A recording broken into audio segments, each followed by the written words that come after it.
to welcome the Honorable Jason Greenblatt. I want to begin by thanking the ZOA, Zionist Organization of America, and Sharona Whistler for organizing tonight's event. Thank you for being such a good partner at so many events.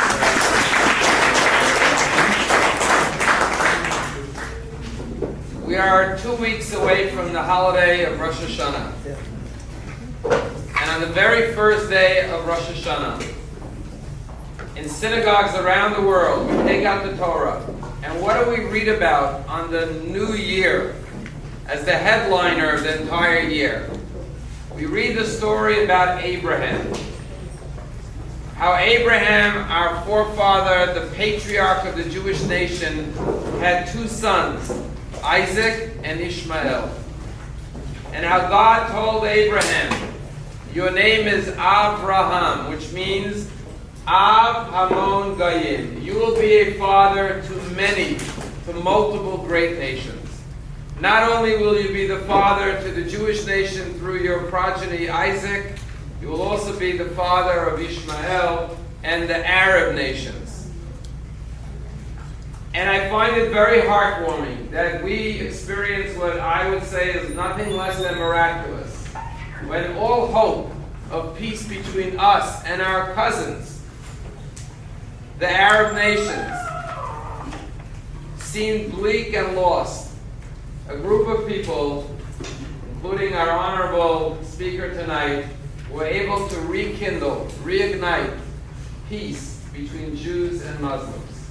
And how fitting it is that the name of these accords was the Abraham Accords, named after our forefather Abraham, who is surely looking down from heaven and smiling and saying, what a joy it is for a father to see both of his children, Isaac and Ishmael and their descendants, working together to better each other's lives, to bring peace and prosperity to the entire region. And of course, as we go into Rosh Hashanah for the new year, we pray that this allegiance, this alliance, these accords will continue to expand and grow and embrace more and more Jews and more of the Muslim nations who will learn to live in peace with Israel rather than wage war against Israel, and ultimately herald in the Messianic era when nations shall not lift up sword against nations, but rather all nations shall learn to live in peace. Once again, it's an honor to have with us one of the chief architects of the Abraham Accords, and I'd like to begin by welcoming Sharona Whistler, the Zionist Organization of America, an organization that advances and advocates for Israel throughout the United States of America and beyond, each and every day of the year, under the incredible leadership of Mort Klein,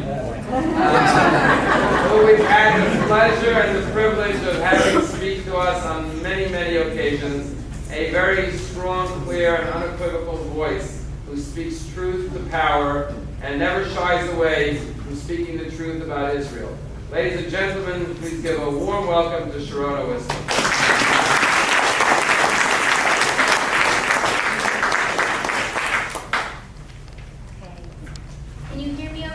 Yeah.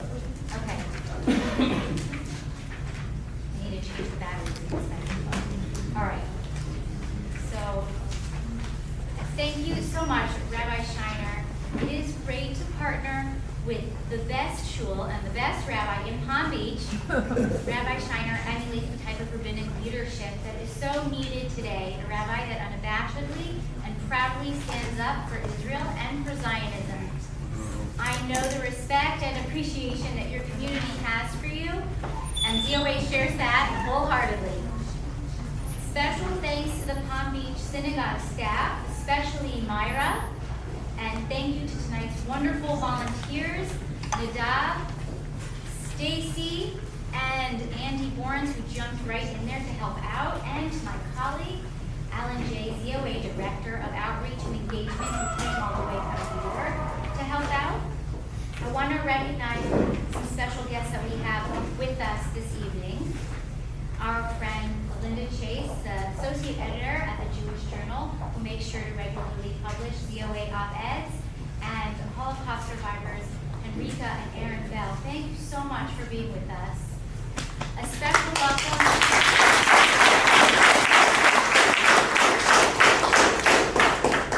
A special welcome to our local board members, Alan Hamawi and Keith Wasserstrom, and to all of our ZOA Donor Society members who are in attendance today. Thank you so much for your support. And finally, thank you to all of you for coming to In the Path of Abraham, a conversation with Jason Greenblatt. Before I introduce our esteemed guests, I want to share a bit about ZOA with the hope that if you aren't already involved or supporting, you'll consider joining our efforts in support of Israel and Zionism. We just celebrated the 125th anniversary of the first World Zionist Congress in Basel, Switzerland, where the Zionist Organization of America and ZOA National President Mort Klein were honored there. It was quite a commemoration. My professional involvement with ZOA doesn't go back quite that far, 125 years, but it does go back 15 years. And my connection to ZOA predates my employment. Back when I was a college student, committed to Israel activism, I was privileged to work with many organizations, and ZOA stood out among them for its unparalleled support for students and for its unapologetic and uncompromising Zionist messaging. These tenets that ZOA is always counted on for, and that I am blessed to represent with ZOA. The positions that ZOA takes on fighting against Jew hatred, whether on college campuses or public schools, or in Congress, wherever it is ugly head. Israel advocacy through education and activism, and our efforts in supporting the rights of Jews to live anywhere in the land of Israel, including the biblical heartland of Judea and Samaria.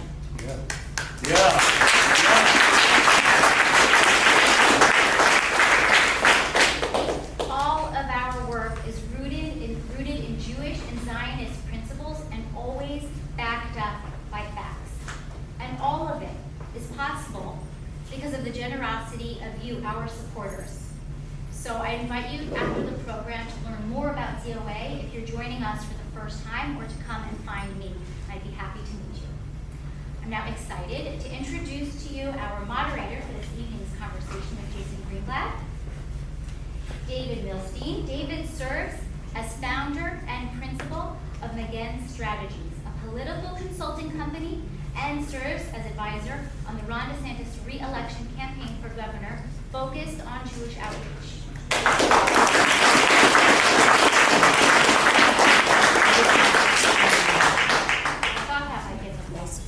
Previously, David worked in the executive and legislative branches of government for 7.5 years. As a political appointee in the Trump administration, David was special assistant to the U.S. ambassador to Israel, David Friedman, at the U.S. Embassy in Jerusalem, and beforehand served as legislative aide for Senator Ted Cruz of Texas, working in the U.S. Senate for 5.5 years. As part of Cruz's national security team, David focused on economic and trade policy and policy initiatives in support of Israel. We are so grateful to have David and his experience to lead tonight's conversation, and also honored to call you a friend. So please join on the stage.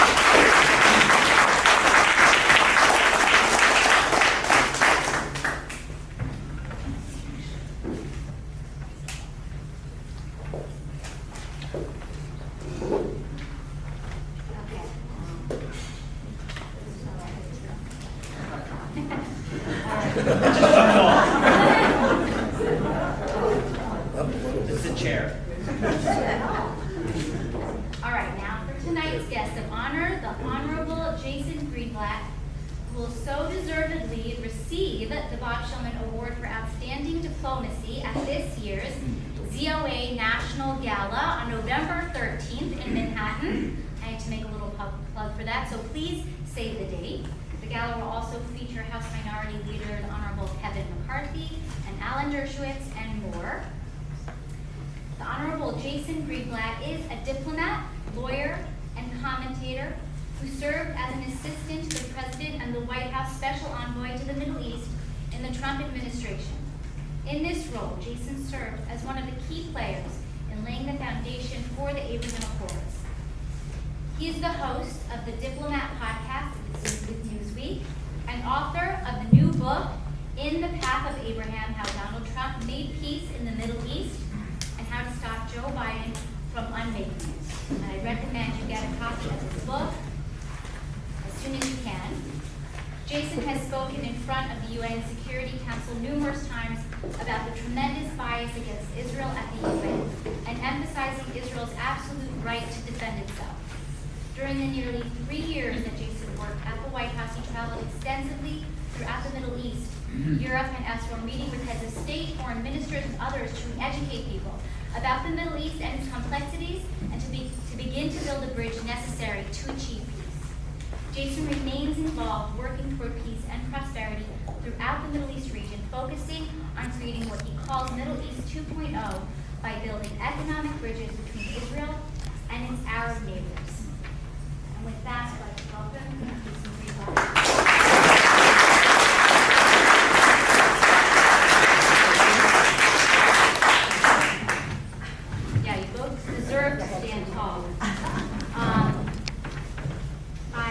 I just want to note that you might have seen some cards on your chairs, and we're going to do our best to take questions at the end, but I guarantee you, you're in for a really interesting and engaging evening. We have a really good conversation planned, and Jason's going to be talking about before the White House, during the White House, and leading up to the Abraham Accords and what went into it, and pertinent current issues. But if you do happen to have questions after all that, then pass it to the end and I will come around and collect those questions and hopefully we'll have time for that. And then I also wanted to say, on behalf of ZOA, really to both of you, gratitude. We all of us who love and support Israel owe you so much gratitude for being part of an administration and the work that you did that made unprecedented achievements in support of Israel. So thank you so much.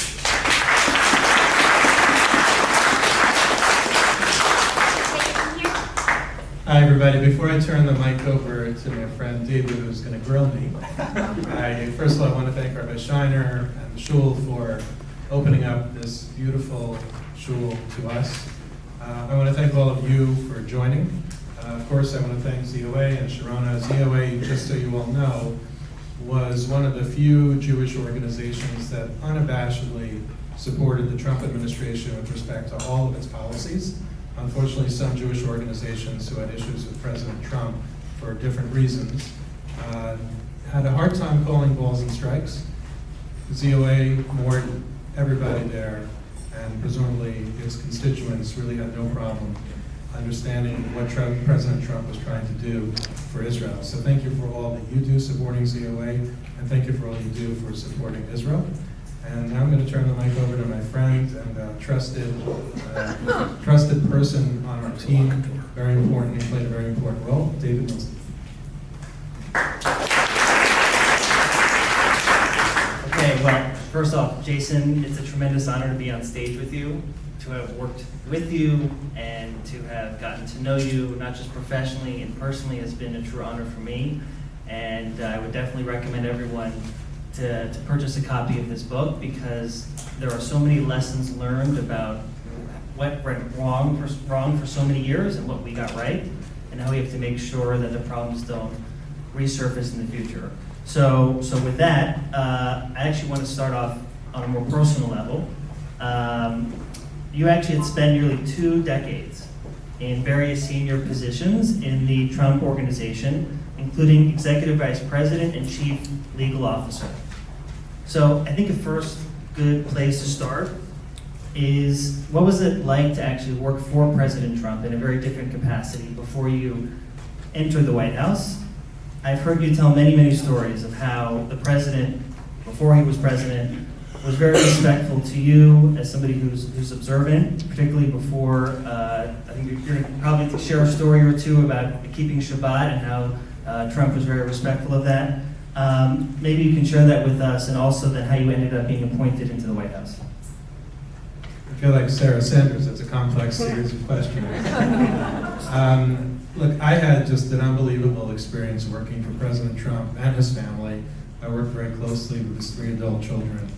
And being an observant Jew for him was not an issue at all. He was always respectful, always encouraging. If I think back to how I was treated for 20 years at the Trump Organization and the media presence, or the media that Jared Kushner, David Friedman, and I got when we were all appointed to our roles, it's night and day. When we were appointed to our roles, the media went wild and said, what do you 3 observant Jews know anything about the Arabs? I know anything about making peace with the Arabs. Despite Rabbi Schoner's beautiful introduction, they didn't get it, they didn't understand it. And one of my favorite remarks to the Arabs during the course of our time there was, it's time to bring the family back together again. But since you mentioned, David, there is a story, it's my go-to story about President Trump, because I think it really defines who he is with respect to Jews and who he is with respect to how he treated me, no matter what you read about him in the papers. And by the way, I'm not a guy who's going to sit here and defend every one of his tweets. I don't agree with some of them. I'm not a guy who's going to defend every one of his statements. Some of them I don't agree with either. But I'm a guy who has a 23-year history, 20 years in the trenches with him, in the company, 2 offices down from him, crazy amounts of interaction. So I deal in fact and truth, not little snippets that CNN or the New York Times like to feed out. So the story I go to is I was fairly junior in my time in my career there. It was one of those Septembers like we have now where I would have to miss 6 work days for the holidays. And I was working on a very, very large deal worth hundreds and hundreds of millions of dollars to him. And I worked as hard as I could in order to try to get the deal closed. And I couldn't. The other side were trying to cooperate. I slept in the office multiple nights trying to get it done. And I just couldn't get it done. Big transactions sometimes take a long amount of time. And the deal was going to grind to a halt. There was no one who could pick it up, not because I'm better than anyone else, but it was my deal. I was in charge. I knew all the ins and outs. And I remember distinctly going to his office with a lump in my throat, feeling that I had let him down, that I had let his family down, that I had let all my colleagues down.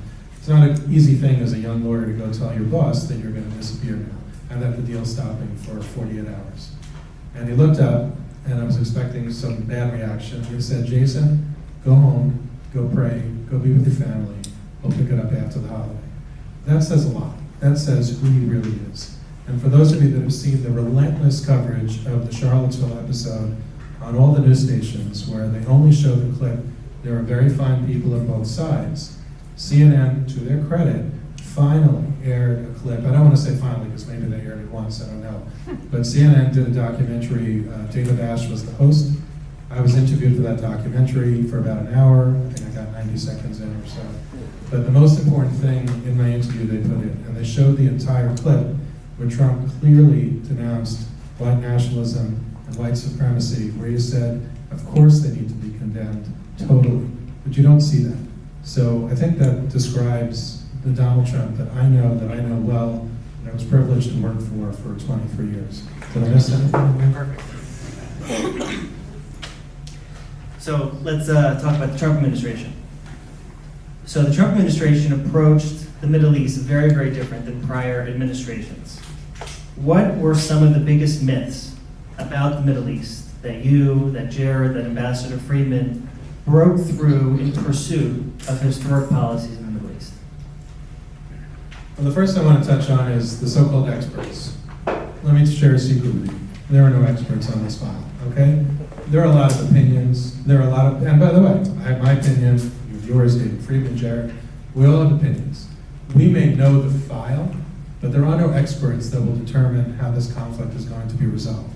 Because the only way the conflict is going to be resolved is if the Palestinians actually figure out how to get their act together so that their 2 leaderships can actually represent Palestinian people, and that they're willing to negotiate in good faith and in a realistic manner, and they're able to sit down with Israel and the 2 sides can actually come up with a solution to the conflict. And I'm not saying they can't, but those who portray themselves as experts, or the media when they say, this expert says this and this expert says that, change that word in your head from expert to opinion. Words matter. So I want to get to the next myth. There are a lot of words in this conflict that should be changed. Number 1, the word settlements. The word settlements has become a very, very negative word. Let's stop using it. Let's call them what they are. They're cities, they're towns, their neighborhoods. And I'll share a little story with you that I don't think I've shared publicly. I was coming back from Jordan from a couple meetings in the Arab countries, and I was speaking for an event on a Thursday night at Robinson's Arch. And then the State Department had given me a speech, and in the speech I kept getting stuck on the word settlement, because by now I had been in the job quite some time, and it bothered me. So I crossed it out, I changed it to cities, towns, and neighborhoods. I gave the speech, I said it. The next day I was heading to the Western Wall to the hotel to pray for Shabbat, and my assistant got a call from the State Department asking to see my as-delivered remarks as opposed to the as-prepared remarks. So I knew what they were up to. And I said, sure, go ahead and give it to them. I then go to the hotel. I had to carry my phone with me at all times. And during Mincha, just before Shabbat, I get a call that says State Department. And of course, I knew what they were talking about. So I gave it to my assistant. I said to him, just tell him I began Shabbat, unless it's urgent. You know, if there's some crisis that I need to attend to, no problem. And I specifically said to him, if it's about my speech, you know, I'm happy to talk to them on Monday if they want. So he got the phone, he spoke to them. Of course, it was about the speech. And guess what? I never heard from them again, right?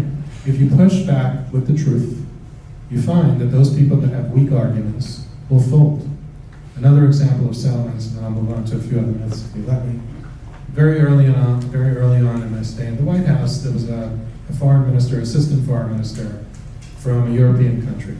She shows up in my office, and I don't want to just blame her. This is a consistent issue for just about every country in the world that wants to talk about the Israeli-Palestinian conflict. If it's not issue 1, it's issue 2, maybe it's issue 3. The issue is settlements, so-called settlements, are the reason that there's no peace with the Palestinians. Now, to be fair, it took me longer than the 2-3 weeks before she sat in my office to be 1,000% confident in that lie, right? 1,000% confident that that was a lie. But I felt pretty confident enough to say to her, you know, that's just not true. It's where are you getting that from? And I remember she tossed her hair and she said, oh, Jason, I knew you would say that. They believe falsely, and I bet you they don't even believe it, that this is the reason that there's no Israeli-Palestinian peace. Very important for you, for those of you who support Israel, for those of you who support Judea and Samaria, and let's call it Judea and Samaria, by the way. I'm sure I don't have to tell this audience that. If you're really in a meeting where you have to say something else, in theory you could call it the West Bank. It's a more recent historical term. It's not inaccurate, but the correct term is Judea and Samaria. And never, ever call it occupied Palestinian territory, because that is completely fake. The last myth, and then I'll turn it back over to David, has to do with Jerusalem. How many of you have been to the city of David? Great. If you haven't, please go. If you've gone, go again.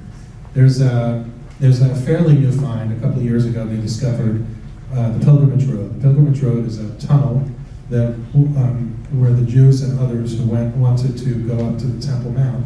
And by the way, let's call it the Temple Mount, Arhavai. You can call it Haram al-Sharif Temple Mount if you want, no problem. But let's remember, it's a Jewish site, no matter what the United Nations and the European Union and others say. They discovered this path that the pilgrims would use to walk up to the Temple Mount. So you might have even been involved in this. Somebody came up with what was a great idea to inaugurate that road, and they covered the tunnel opening. My understanding was it was paper mache, but somebody told me recently it was a little stronger than paper mache. Regardless, it wasn't a brick wall from a couple of thousand years ago. It was a fake wall to ceremoniously allow us to grab sledgehammers and break it open. Maybe that's where David Friedman got the name of his book. And it was an amazing event. But you can imagine the press's shock and horror after they took pictures and then they displayed David Friedman and I with our eyes red from the flash photography, claiming that we were destroying Arab homes in Salwan, the neighboring Arab village. Salwan is not built above the city of David. We weren't near the city of David. We weren't knocking down foundations to Arab homes. We were knocking down a slightly stronger fake paper mache wall. Worse than that, Saab Erekat, the late Saab Erekat, went off on his usual rants where he said that the Trump administration was Judaizing the city of Jerusalem. Understand that there are so many horrible, pernicious lies that are spread. One of them purports to say that there's no Jewish history in Jerusalem. The There's Muslim history, and then of course, because they want the Christians on their side, they say there's Christian history, but there's no Jewish history. I went back to the White House and I spoke to one of my colleagues, you know who he is, I won't name names. And he is a guy that was purported to be an expert, let's just say he knew the file well. I said to him, I've been here a while now, a couple of years, tell me what piece of paper says that East Jerusalem belongs to the Palestinians. I haven't found it yet. So he shifts in his seat very, very uncomfortably. He says, let me get back to you. He doesn't come back that day, the next day, the day after. And this is a guy, when you ask him a question, he either knows it, or because he wants to prove that he's right, he comes back 2 minutes later or 10 minutes later. So finally I call him down to my office and I say, so where is it? And he says, if you haven't heard this, this is going to shock you, there isn't such a piece of paper. The piece of paper doesn't exist. It's just that somebody said it many, many, many years ago, and then somebody else said it, and then somebody else said it, and now it's become gospel. So that's why everybody says that the capital of the Palestinian state will be East Jerusalem, which of course includes, as we all know, Har HaBayit, the Western Wall, the Jewish quarter of the Old City, and okay, if you want to be charitable, maybe you peel away the Jewish quarter of the Old City. It doesn't matter. It's just a fake, it's a fake position. So I was able to negotiate a speech with the State Department by then, Nikki Haley, who did an amazing, amazing job at the United Nations. It was my floor because she had already gone, and I was able to make a speech in the Security Council saying more or less what he said. I had to negotiate a little bit with the State Department, but it was better that I did, and I'll explain why in a moment. But the sentence in the speech basically said, just because the Palestinians aspire to have a capital in East Jerusalem doesn't mean they have the right to have that capital. It didn't go over very well. The the German ambassador attacked me in his speech. He was writing very furiously as I was speaking. His remarks were outrageous. He accused me of going rogue. He accused me of lying, which is, I'm glad I had the State Department behind me because, you know, I was able to say I wasn't going rogue. It was in the media afterwards, and I said, no, this is a U.S. government position. This is not a Jason Greenblatt position. The French were no better. The United Kingdom were fine. So again, if you look back at my speech, and if you take the time to look back, if it's in English, I think it is, at the French speech and the German speech, you'll realize there's no substance to what they say. The bottom line, to really answer your question directly, is we uncovered a lot of myths. We weren't afraid to speak the truth. We were lucky to have a president who wasn't afraid to speak the truth. Some of you may not like how he speaks, or there are some people who don't like how he speaks, but he's not a politician. I'd rather know what's on somebody's heart and in their mind and speak what they really mean than a diplomat who's going to say, well, Jerusalem really is Palestinian, that sort of thing. So we uncovered a lot, and I hope that you supported our process.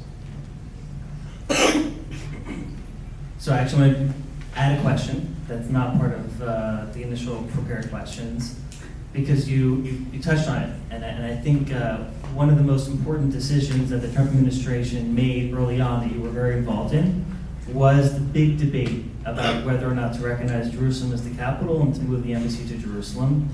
Maybe you can share with the audience what were those debates on the inside, who was pushing in which direction, and how you and Ambassador Freeman and a handful of others were able to prevail in such a key decision that we'll get to played a tremendous role in actually facilitating the historic peace achievements in the Middle East. So initially, President Trump wanted to make that announcement the day he entered the Oval Office, or maybe the next day. And people said to him, you know what, you need to run a thorough process. You know, we don't want this to be haphazard.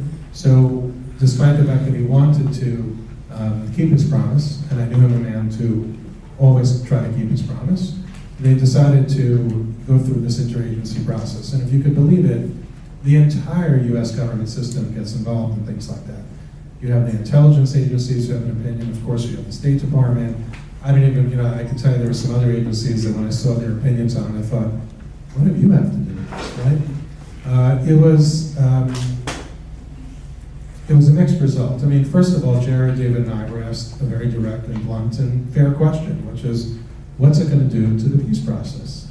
And my answer, and I'm sure David's, and I'm sure Jared's, although I'll give you my words, were, what's the peace process worth if it's not based on truth? So we got rid of the peace process because President Abbas used that as an excuse to walk away from us, but we weren't the first administration he walked away from. We were one in a very long line of administrations, and it was a convenient excuse for him. But within the U.S. government, there were definitely lots of debates. Obviously, David Friedman was instrumental, as well as Jared and others. What really surprised me is even after a decision was made that it was going to be done, and President Trump was for it. I don't want to give you the misimpression that he wasn't for it, but when you get all this information handed to you, he has to consider it, and in the end he considered it, decided to do it for maybe the 20th time. And then the phone call started. We tried to keep a close hold on it. We wanted to announce it much closer to when the actual event was going to happen. But you can imagine that when it did leak, the volume of phone calls that President Trump got, that I got, that Jared Kushner got, from capitals around the world leaders, all sorts of diplomats, foreign ministers, ambassadors, all saying, you're going to start World War III in the Middle East. Blood is going to spill in the streets. These are not exact quotes, but these are, the underlying messages. Why would you want to do that? And it's even more pernicious, because even after the decision was made, just so you understand, a journalist, this is an example, I was at a conference, I can't say where, can't say who, because chatter rules, these secret rules apply, but I can say what it was about.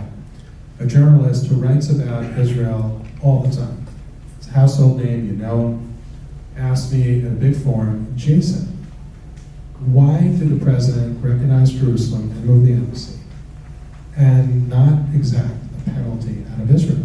He could have gotten so much out of Israel for doing that. So I said to him, have you read the law? Do you know the 1995 Jerusalem Embassy Act? Do you understand what it says? It says three things. One, Jerusalem is the undivided eternal capital of Israel. Two, the embassy should be in Jerusalem. And three, but if there's a national security reason not to follow the law, the president has the right not to follow the law and sign the waiver, which every president who promised before Trump to do it signed.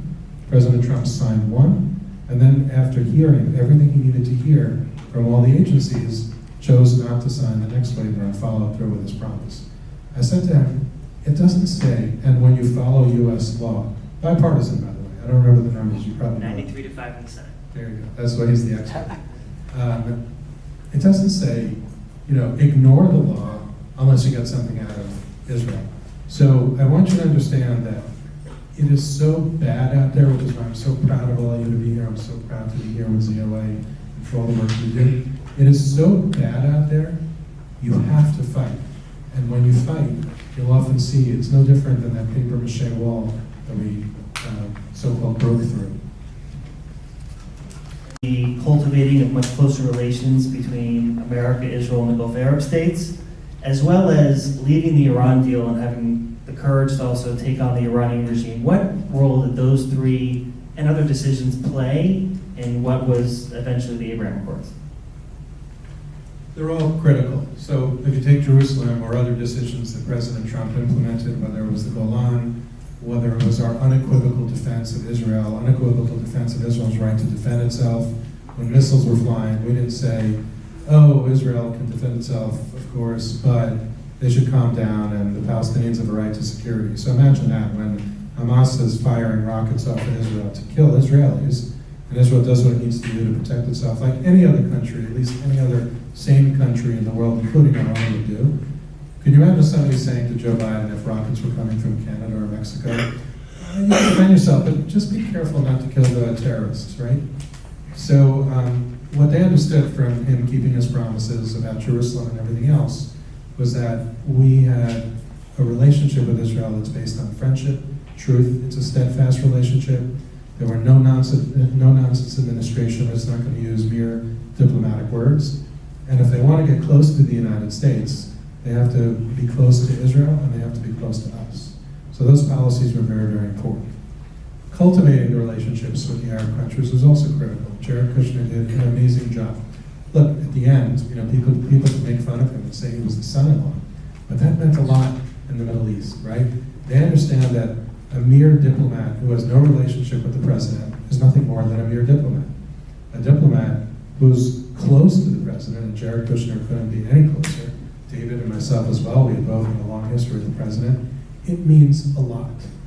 So cultivating the relationship was important. Cultivating the relationship, frankly, was easy.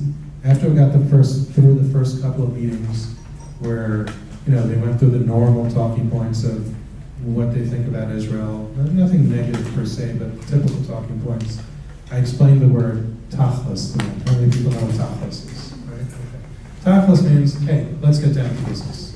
And in a very friendly, diplomatic way, we said, the U.S. government, our administration, have a lot of things to do. A lot of things. So many things are broken in the country and in the world. If you want to help us, we're here to help you. One of our goals is not only to stand by Israel, but it's to stand by you and to see if we can achieve peace. And if you don't want to help us, we'll move on to other things. So that was very, very important. And the third one, Iran. Look, this week we have a reprieve, right? It seems that the Iran deal, a terrible deal, will not be signed. We've gone through a roller coaster about it. I really have no prediction as to what's going to happen.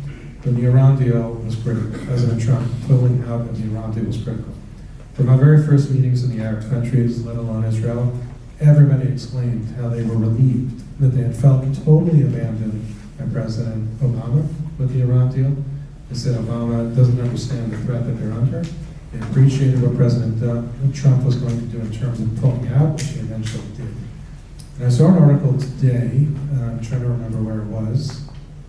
Oh, it was by a former peace processor in a think tank thing, where he wrote about how President Trump's sanctions failed, his pulling out of the deal failed. It was an unfair, I'm not going to say the rest of the article has some logic to it, but I want to address those 2 points. The sanctions failed because we weren't having unified sanctions around the world. It's a little bit like Ukraine, right? So the Europeans were evading the sanctions. Vice President Pence hosted a conference in Warsaw where we spoke about the Iran deal. And as he was trying to explain to them, along with Secretary Pompeo, both amazing Israel supporters, as they were trying to explain to the Europeans why we needed to do what we did, the Europeans behind our back were trying to find ways to evade the sanctions. So this guy could blame President Trump for sanctions that didn't work, but how could they work if we don't have, we can't issue sanctions and other people bypass the sanctions. The other thing with Iran is that people don't focus on 2 very important things. One, it's not just about the nuclear threat, and the nuclear threat is real, but the amount of money that Iran got from Obama, and the amount of money reportedly that Iran would get under this deal. I'm not in the room, so I can't say with certainty, but there isn't one article, one article I've read or person I've talked to that didn't say that they're going to get a fortune of money. What do they do with that money? Do you think they help the Iranian people? Of course not.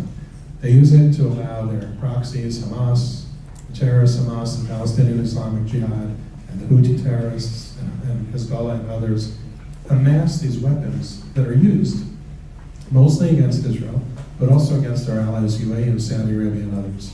And then, of course, there's the nuclear threat. How many of you want to tell your kids or your grandkids that, the nuclear threat is real, we knew it was real, pushed it off a couple of years because it was our job at the time, and good luck to you. That's not a way to conduct business.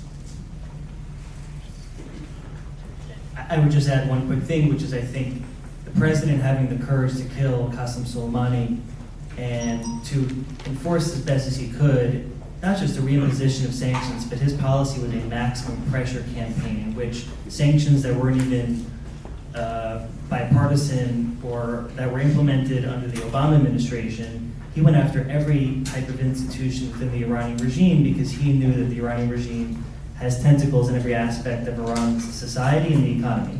And that also, I think, helped play a role with the Gulf Arab states because they saw someone who meant business and that he was even willing to take out the #1 terrorist in the world who had been wreaking havoc, as you mentioned, to those Gulf Arab states trying to topple their governments. To the second part of your book's title, and we actually just celebrated the 1-year anniversary of the Abraham Accords. How do you feel or see the Abraham Accords are holding up under the current administration, and how do we stop President Biden from unmaking them? So for the first year of the Biden administration, they wouldn't even utter the words Abraham Accords. They didn't understand its significance, but more importantly, they didn't want to give President Trump the credit that he deserved. One of my favorite videos, search it on YouTube, is, what's his name, Nines? Ted Nines or Tom Nines? No, not the ambassador, the State Department spokesman. Normally I know the name off the top of my head. Right. Who said it? Net price. Yes, net price. Thank you. Net price. Yeah. You come up here. Net price, search net price, Abraham Accords. He's giving a briefing in the State Department press room, and there's a reporter who rightly is needling him. I don't remember the reporter's name. Why won't you say the name Abraham Accords? And he's what I call also a seat shifter. He was standing there like, I'm calling it a normalization agreement because that's what it is. He just went into it. Finally, I guess he had enough, and he finally, of course, it's the Abraham Accords, but they resisted time and time again, calling it the Abraham Accords, supporting the Abraham Accords. After the Afghanistan withdrawal, which was just an absolute disaster, you'll notice that they started to call it the Abraham Accords, and they started to use the right words that they supported. I'll give them the benefit of the doubt, right? They decided to support it. They haven't done much, and what they've done is a complete contradiction to supporting the Iran deal. So you can't support the Abraham Accords on the one hand and say you support it, and on the other hand, go ahead and try to make a terrible deal that's going to put Israel and all those Arab countries in danger, including, by the way, the Palestinians, right? If God forbid Iran launches a nuclear weapon, what do you think is going to happen to all those Palestinians? So it's, I think it's hypocrisy. I think also the other thing that they did is they disrespected Saudi Arabia, they disrespected the Crown Prince. Very hard to bring those people closer into the Abraham Accords when you do that. I'll give President Biden credit. He ate crow and went to Saudi Arabia and he gave the Crown Prince a nice little fist bump. Good for him. I think he began to turn one page in a very, very long book that he has to turn with Saudi Arabia after all the damage that he did. So I feel a little bit better this week about where they might be with respect to the Middle East and maybe the Abraham Accords, but let's also remember we're going into midterms now and their campaign season is going to start. I don't want to say nothing's going to happen under their watch. We all hope more will happen. I don't want to bet against them. I don't want to, say anything other than good luck. But in order for them to make true progress, they have to keep our friends and allies close in the Middle East. They have to figure out a solution to Iran, and that solution is not signing the Iran deal. And I'll add one last thing, which is, in the end, the train has left the station. Israel now has peace with its Arab neighbors. No matter what certain people want to say, the veto card for the Palestinians is gone. Hopefully they won't give it back to them. I know that Secretary Blinken does from time to time make statements like that. There was an amazing summit in the Negev where they had Israel and the other foreign ministers from the Abraham Accords speaking, and then Secretary Blinken said something like, it's not a substitute for Israeli-Palestinian peace. It isn't, that's true, but it has nothing to do with this conversation. This conversation in the Negev was about the Abraham Accords. By the way, Palestinians could benefit tremendously from the Abraham Accords, but they want to leave themselves out. We'll leave them out. Don't address the Palestinians when it comes to the Abraham Accords unless they raise their hands and say, we want to be a part of this somehow. And then that's okay. So I think they've done quite a lot of damage, but I wish more. You actually just touched on it, but I was also going to mention that one of the myths that was exposed by the Abraham Accords, that everybody thought that the only way to create peace in the Middle East was to first solve the Israeli-Palestinian conflict, that by failing to solve that conflict, that was the central driver for instability and violence in the Middle East. And the Trump administration showed that that was not the case. And I think we've seen the fruits of that today. What would you say, looking forward, is the future of the Abraham Accords? And do you think it's a model for what I think even Prime Minister Netanyahu calls peace for peace, that it's in the national security interests of these both Arab states and even their future survival to make peace with an ever stronger Israel that also shares its interests, but also can help it have a strong future economically and culturally? So I think one of the most important things you have to understand is the psyche of those who thought that it couldn't be resolved. And another YouTube video that I encourage you to Google, to YouTube search rather, this one I know, I don't need your help, is John Kerry. So before we were in the White House, there's this amazing video, I'm going to misquote him because I don't remember the exact quote, but he's on a stage and he says, I've heard time and again from Israeli diplomats that there'll be peace between Israel and some of its Arab neighbors, even without resolving the Palestinian conflict. And I'm telling you, no. It was interesting that he chose to use the word no. I think it was 3, maybe it was more times, because as we all know, in Sudan, the 3 cartoon no's is just a symbol of there being no peace. I'm not sure if he did that off the cuff or somebody gave him the smart idea to choose the very essence of no peace with Israel to say it again. Knowing what I know about these guys, it might have been a very subliminal message. And he was dead wrong. Watch the video, it's great. Where are we with the Abraham Accords? They're doing great. But it's a slow process, and one of the reasons I chose the title of my book as In the Path of Abraham is it's a long, complicated, bumpy path. Not only with those who have not yet signed the Abraham Accords, but even with those who have signed the Abraham Accords. The countries have to get to know each other culturally, they have to learn to respect each other, and they've done tremendous things over the last 2 years. Trade is very, very high between the UAE and Israel. Trade is high with Bahrain, it's a much smaller country, between Bahrain and Israel. They've come a long way.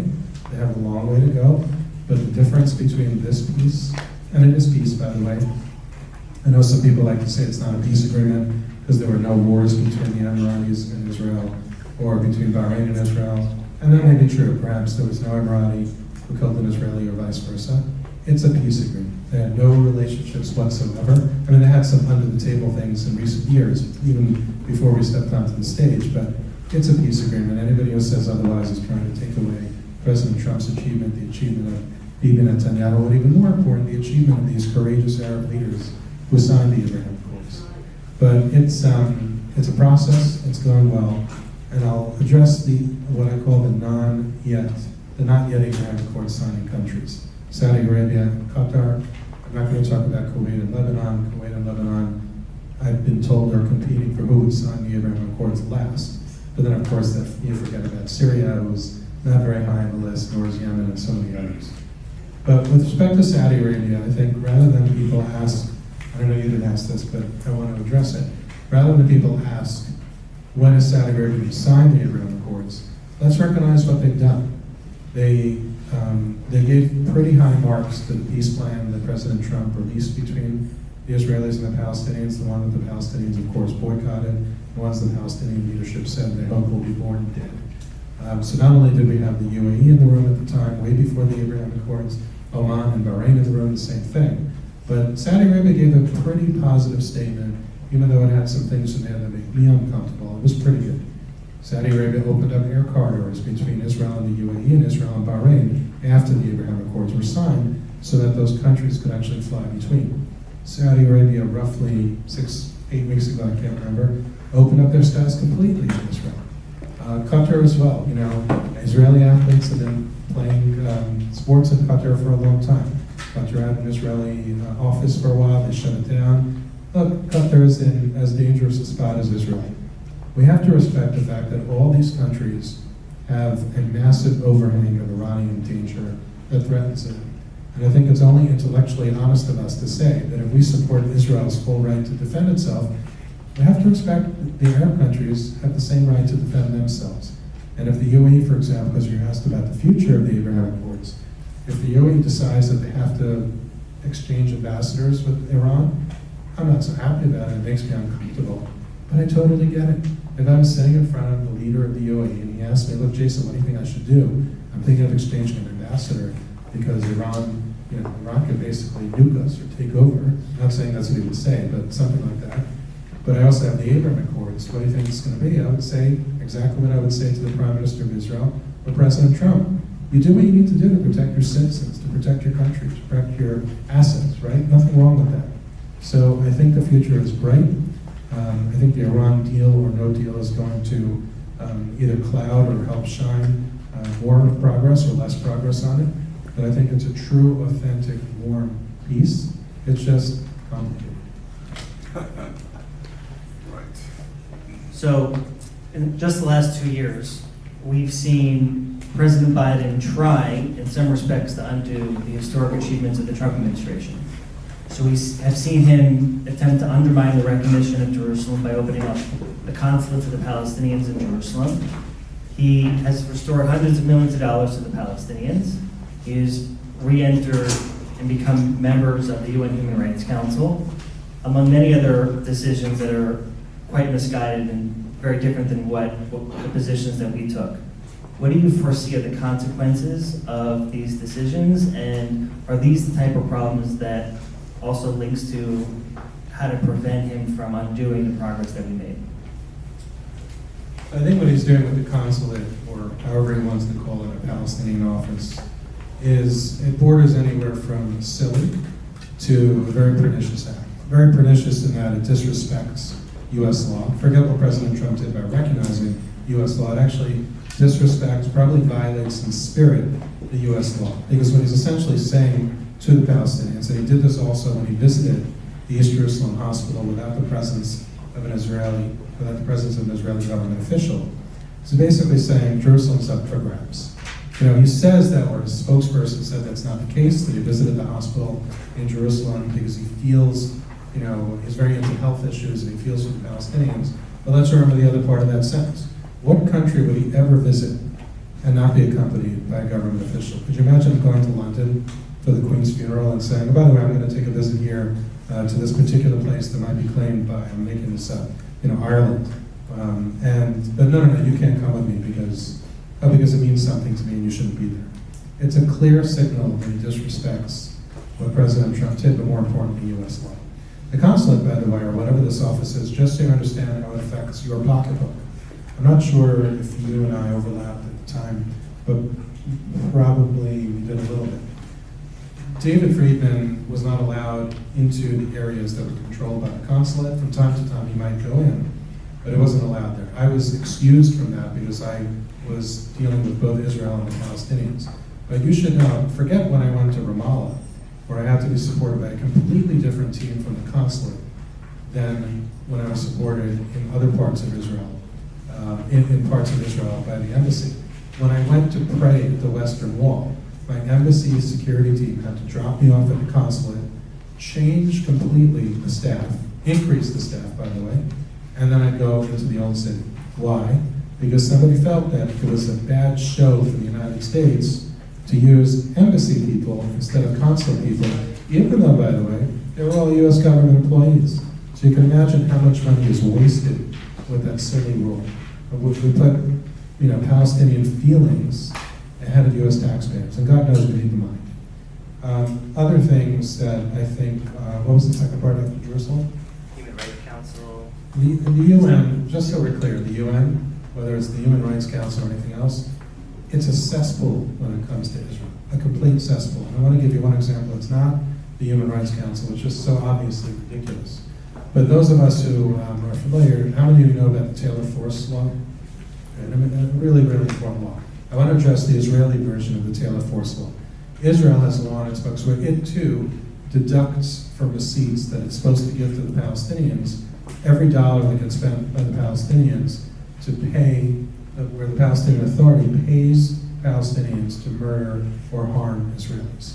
There was a point in time, and it happens all the time, where the Palestinians were running into a cash crunch. They didn't run into a cash crunch only because Israel was withholding some of that money. They ran into a cash crunch because they spent so much money paying terrorists, they spent so much money mismanagement, corruption, things like that. So the UN held one of its many special meetings about Israel with the Security Council. I go into the room, and you can imagine I was the only voice who said this, but everyone else says, Jason, you need to convince the Israelis that they need to turn over that money, otherwise the Palestinians are not going to have enough money to run the country. I said, so wait a second. So the Palestinians use this money to kill Israelis, and you want me to tell the Israelis to let go of the money, not respect their own laws, as if the UN has rights over Israel's sovereignty and could claim that they could do this with Israel's law. What are you, nuts?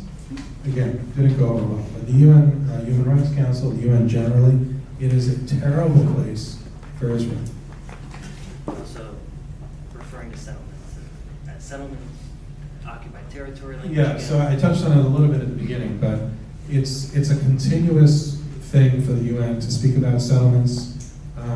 I would encourage, there's many things I'm tasking you with. One of them is, deputy diplomats, right? Go out there, speak for Israel, you already do that, try to visit these countries, show these countries what Israel's all about, but definitely convince people that the issue of settlements, it's a non-issue. If there's ever peace, they'll figure out how to deal with this. Stop using the word settlements, Stop pretending that it's because if there's ever, whatever you want to call it, a Palestinian state that may appear one day down the horizon, it won't be successful because there'll be so many so-called settlements. Guess what? I live in New Jersey. I used to work in Manhattan. I had to travel on a bridge every day, twice, to get from New Jersey to Manhattan. The plan that we released is achievable. You may not have contiguity in the land. The United States doesn't have contiguity in its land. Alaska, as far as I know, is still a state. Hawaii is still a state. There are many reasons why you don't need complete contiguity. And let's remind the Palestinians and all their European friends who say that they need contiguity, there's one big piece of land that Palestinians will not have contiguity with, and it's called Gaza. Okay? They may have a bridge, they may have a road, they may have a tunnel. Gaza is never going to be contiguous with what people call the West Bank. And there can still be peace, even though it's not contiguous. So stop blaming settlements. And I would note that the Trump administration's vision for peace, which Jason was very, very involved, really as a chief architect in creating, was the first ever U.S. peace plan to say that Israel would be able to apply sovereignty over all the Jewish communities up front, because Israel was not the obstacle to peace, it was the Palestinian leadership that was the obstacle to peace, and also include the fact that all the Jewish communities would forever remain part of Israel, which is a big change from any previous plan that was ever introduced. This is my final question, and I don't know if we have time for some audience questions. But obviously this is a room filled with people who deeply, deeply care about Israel, about America and Israel's relationship. What is a key takeaway message or two, maybe some key conclusions from your book that you can share with us, especially for the younger members of this audience? Unfortunately, despite the gains that we had under the Trump administration, and I don't want to say the losses under the Biden administration, because thankfully he's been focused on other things, and let's leave Iran to the side. I don't think we've faced losses. But it is a bad fight out there for Israel. It's bad on college campuses. It's bad in especially European capitals in the UN. It is even bad in some corners of the United States. We need to educate ourselves, our kids, and we need all of us to educate others. The attacks on Israel are pernicious. I want to give you one example of something I only came to find out, maybe you did this ahead of me, but I only came to find out about it by mistake. And it keeps coming up now that I've been going back to Israel. I was with CPAC a few weeks ago and I came across this again. How many of you realize that the European Union is funding Palestinians to, I call it creeping annexation. They're basically having Palestinians farm or otherwise utilize land in Judea and Samaria, and under, I don't know that, I'm a lawyer, so I'm embarrassed to say I don't know the legal basis for this, but under some unusual Ottoman era law, that allows the Palestinians to actually retain that land. So effectively, everything they're accusing Israel of, annexation or creeping annexation by building settlements, Palestinians do with European money. Why Israel allows that to happen, I don't know. There are people in Judea and Samaria who complain bitterly to me, and I say to them, look, it's not an American issue, it's an Israeli government issue. But we need to educate people about that as well. I'm surprised it doesn't have enough attention. But even if you want to use the word settlements for a moment, anytime somebody says that Israelis are taking over Palestinian land, which we know is a true building settlements, ask them about the Palestinian settlements. Do you know how much building is going on with Palestinians? Now, to be fair to Palestinians, they don't get permits from Israel for one of two reasons. One, Israel likely won't give them permits. And two, from their perspective, it's not Israel. They don't want to ask for permits from Israel. Okay? Neither of those are unfair arguments. But don't pretend that they're not building illegally in Israel. So anybody who ever talks to you about settlement building, ask them about Palestinian settlement. There are a lot of issues like that. I cover many of them in the book. You read many of them. You read about many of them in the paper. I would venture to say that the vast majority of what you read in many of the newspapers today, whether it's CNN, the New York Times, or others, ranges from misleading to extraordinarily false. And the problem is that's what people are reading and believing and then mouthing off on. So it's very important for us to educate ourselves about it. And then, of course, and I'll end with this, David, because I do want to give people a chance, if there's time, to ask a couple of questions. On the way over here, I was in the car. I wasn't trying to be rude to Sharon, who I was driving with. But I came across a tweet from a reporter who retweeted a woman from Canada who was calling for a boycott of the new I think it's a Marvel film. I don't know if it's Captain America, where there's an Israeli actress. Boycott it, boycott it, boycott it, because it involves Israel. I hope the film does terrible, that sort of thing. What she doesn't realize, and what everybody should realize, and we should make our voices heard about it, is these are the stupidest things in the world, right? They mean nothing. They never harm Israel, really. And what they do is they harm Palestinians. They leave Palestinians further and further behind. So let's put our voices out there to all these ridiculous people who try to do these boycotts and say, you don't really stand for the Palestinians. All you're doing is hurting them. And the intellectually honest, rational people among those who don't yet know what they should know will finally hear us.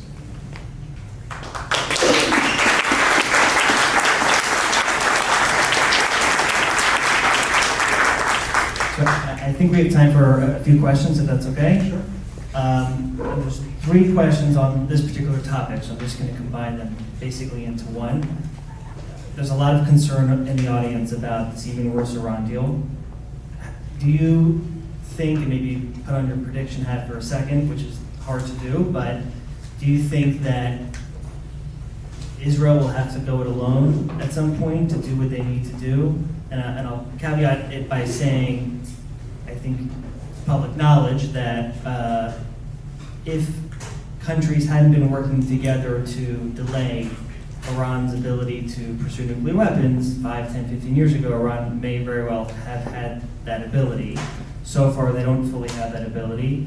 So do you foresee, or even whether there is an even worse Iran deal or not, whether or not Israel may have to do what it needs to do to defend itself?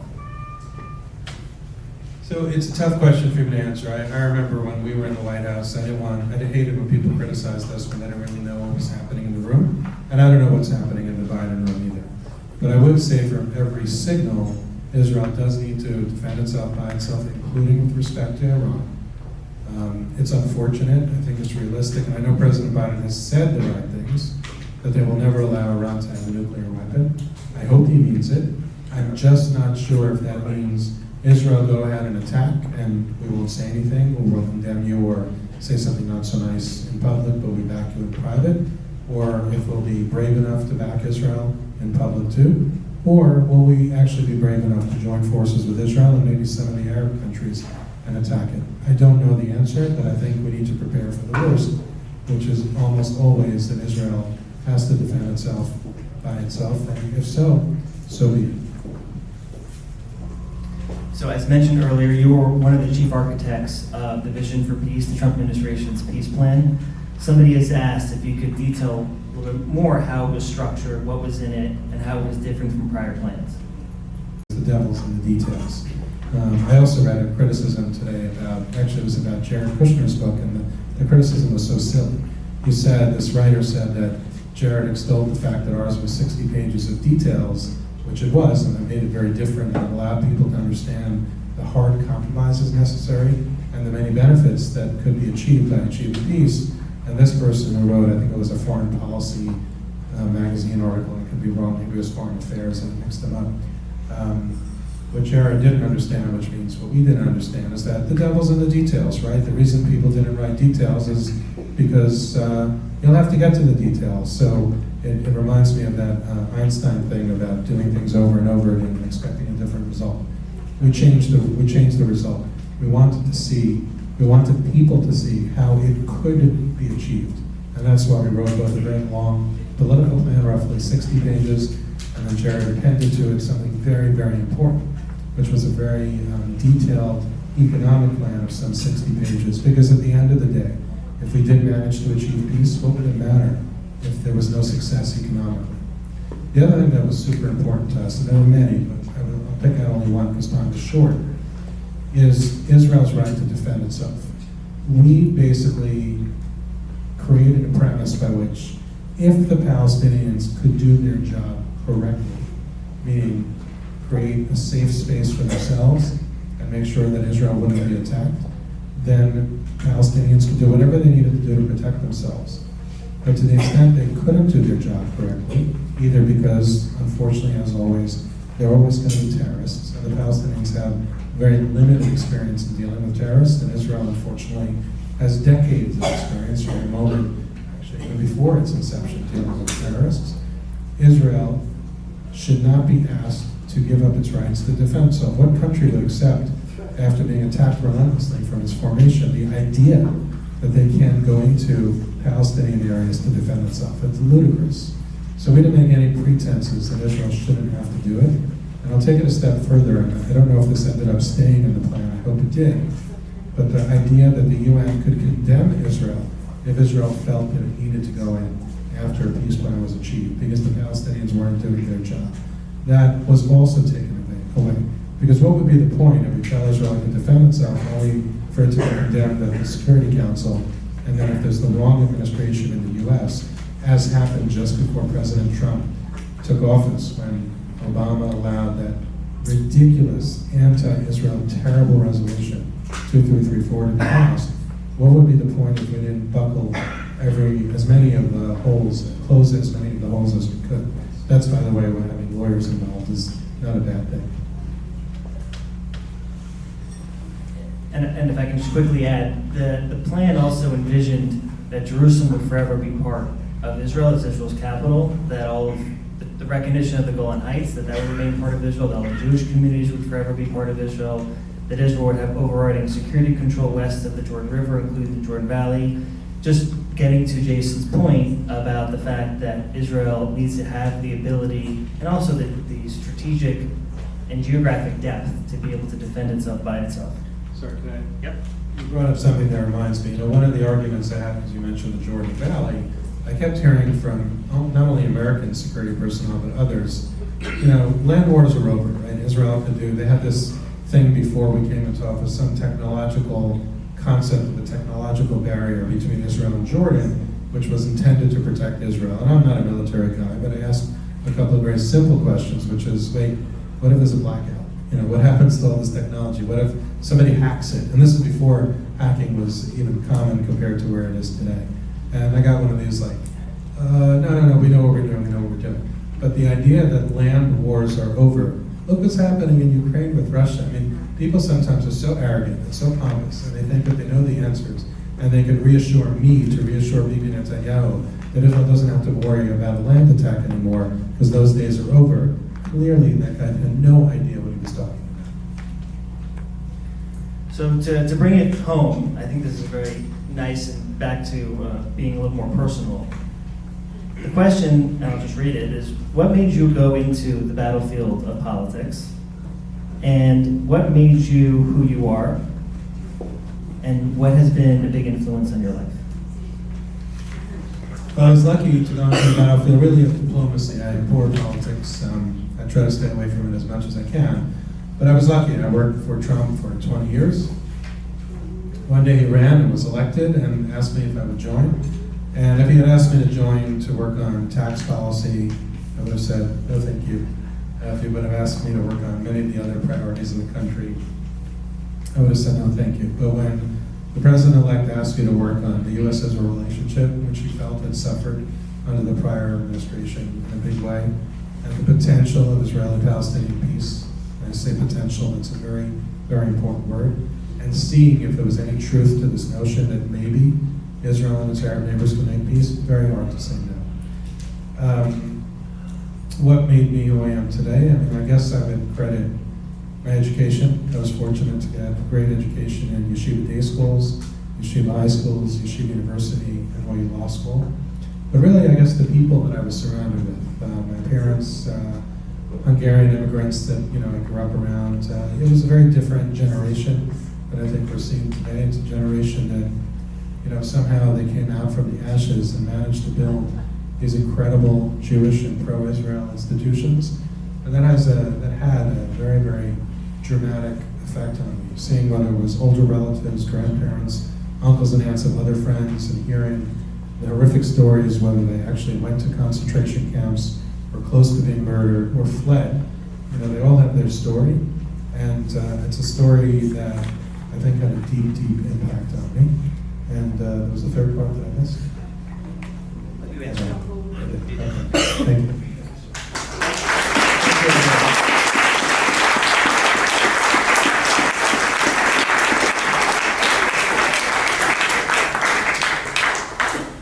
Thank you both so much again for that fascinating presentation. presentation. I'll actually just end with one more question about the reception that you've received to your book, to your presentations, and to everything that you've been doing. I consider myself very lucky. I've spoken at this point, whether during the White House, post-White House, pre-book, post-book, in front of thousands of people around the world. And there were only 2 times that I'm aware of that people were angry with me. And I counted those audiences left to right in America, Jewish, not Jewish, Orthodox, not Orthodox, Arabs, everybody. And I'll share this story with you. There were really only 2 dissatisfied customers, both observant Jews like myself. One, it happened at Sinai Temple in Los Angeles, where I'm actually speaking again on Thursday. This guy with a kippah who stood up, and this is when I was still at the White House. Why are you using the term Palestinian? And I said, and this is after President Trump recognized Jerusalem, probably after he did go on and all the amazing things that he did. And I very diplomatically tried to say, like, buddy, we're kind of focused on a lot of, I understand your point. I actually covered the point in the book too about the term Palestinian. It's an important point, but to criticize the Trump administration for that, I think that ship is sailed. So I don't want you to lose sight of it. We should still talk about it, but imagine if I had repeated that to President Trump, where the direction of our efforts would have gone. The second one, and this is very, very important. I think people understand this now, but somebody gets up in Queens at an Orthodox synagogue and asks me why I was forcing Israel to sign a peace deal with the Palestinians. So very diplomatically, I said to the guy, you know, have you read anything I've said publicly? Have you seen my thousands of tweets? Have you read anything the administration has said? Nowhere do we say anything like that. In fact, I always say quite the opposite, which is peace is only going to happen if both sides sit in a room together and are willing to negotiate. Nobody can force peace, because you know what? Even if we were an administration that would try to force it, which we're not, and even if we succeeded, which we wouldn't, what's going to happen the next day? It's going to break apart. So what's the point? So he started arguing back, and I said to him, look, are you Israeli? No, I'm American. Your kids in the Israeli army? No. Where do you live? Here? Okay. Guess what? So I'm American. I don't have kids in the army either. You and I, we don't get to vote. This is an Israeli issue. We get to help. We get to advocate. We get to share our beliefs and what we want. But it's not up to us to tell Israel what to do. And he apologized later. Actually, the audience ended up sort of clapping him down, which was very nice. But the reception, thank God, has been great across the board, from Israel supporters, non-Israel supporters. Some of the most surprising comments come from the Arabs. I'll give you just one last. I know we're running short on time, but I think it's indicative. I was in Europe at a conference. A woman from Lebanon comes up to me afterwards. By the way, my answers don't change. The answers are consistent throughout the board. I think, you know, you've heard me now 3 times. You might have heard some different stories because the questions are different, but I don't think you see me pandering to an audience. And a woman came up to this woman from Lebanon. She goes, Jason, I don't agree with anything you said, but I have to tell you, I really liked what you said because you were honest. Nobody tells us the truth. Everybody just tells us a bunch of baloney. And I appreciate the fact that you were so honest, and I'm going to think long and hard about everything you said.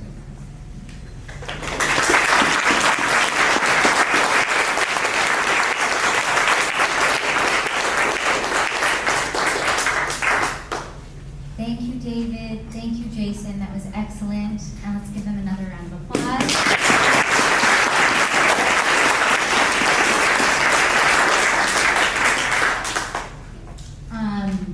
I want to invite you to stay and enjoy some refreshments. Before I close, if you'll allow me to make just a soft appeal for support if you are already supporting ZOA. Thank you so much for your generosity. If you are new to ZOA and you're inspired by anything that you learned or heard tonight, I encourage you to help join our team and help us continue and expand our work on college campuses. We currently have 25 student fellows on campuses, on 25 different campuses, just at the beginning of the school year, and expecting more. Our work on Capitol Hill, government relations, and in Israel, and our legal work on behalf of our ZOA Center for Law and Justice. And again, I'm sticking around, so please come find me. I would love to meet you.